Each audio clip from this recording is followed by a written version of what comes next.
everyone, this is Tara for Adorable Mayhem, and today we'll be doing something a little bit different today. I came across this book called One Sketch a Day, a visual journal, and I saw it actually at a museum store. I found it in summer of 2012 and thank God, this is a really good exercise to get you to practice drawing every day. I was an illustration major when I was in undergraduate school and I went to Rhode Island School of Design. Actually, you know, after school I ended up going more so into the jewelry industry, working commercially and teaching as well. Regardless of what creative field you choose to go into, drawing is still a very important component of design.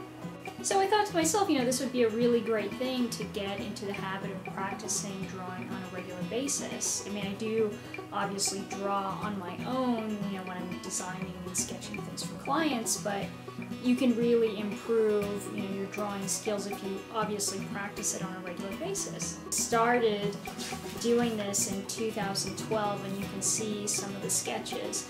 What I like about this book is that each page is divided into two segments for you to draw in. And I think it's a pretty reasonable size. And, you know, you can look at it and say, okay, that's pretty small. I think that's a manageable thing to do for one day. I started to do it pretty regularly. You can see some of the sketches that I did.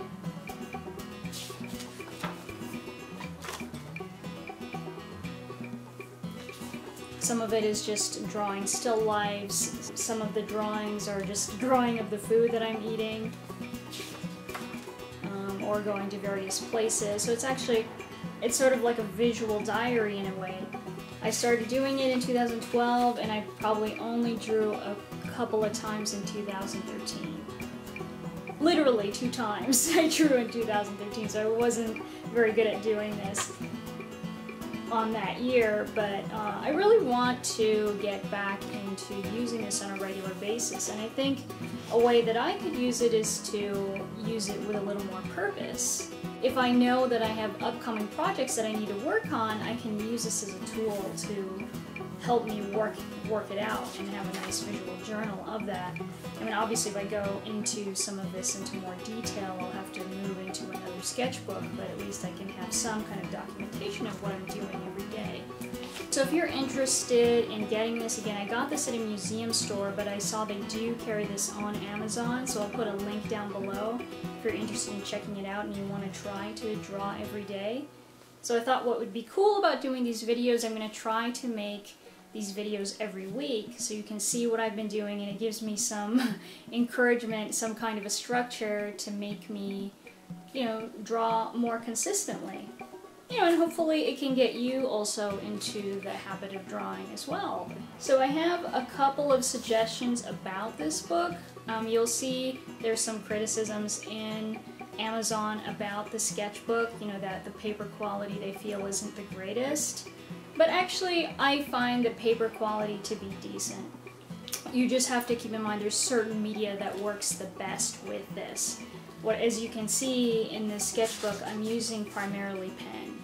If you use pencil on here, obviously it's going to transfer onto the other page and can muddle up the other drawings. But that's going to be the case in any sketchbook. If you use pencil in a sketchbook, you'll always see some kind of graphite transferring onto the other page.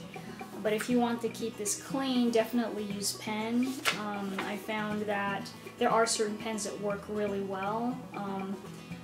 Ballpoint pen is really good, you know, because you can actually sketch something out and have a similar feel to pencil, you know, where you can get some transparency in there by layering, which is kind of nice. Another type of pen that's also really good, as you can see here, is using the micron pens or rapidograph. Those are good examples of, you know, pens that have a very fine point. They're like very, very fine felt tip pens that you can use to draw with very fine detail. So you can get, you know, a whole set with different size pen nibs and, you know, draw to get different effects. I really like this sketchbook. I think this is, you know, a great tool, and I just think it's also designed really well. It kind of has a really nice retro feel. It has this dark green color and orange binding. Well, not orange binding, but edges of the pages are colored orange, and I really like the aesthetic of the book. I think it, if anything, it sort of encourages you to use it more often. Anyways, I hope you enjoyed this video. I hope you enjoyed looking at some of my sketches. I hope that this encourages you to draw more often. The thing that gave me the idea to do videos of this is that if any of you have seen Graveyard Girl on YouTube, she's doing a series on the Wreck-It Journal. And she's documenting every week what she's been doing in the Wreck-It Journal. And I thought, oh, you know, I don't have that particular book, but I have this, and I liked the concept of making videos. So if you want to see what she's doing, you can check it out on her channel, Graveyard Girl. So anyways, thank you so much for watching my video, and I will see you guys soon. Oh, and I will be doing another candy video very soon after this.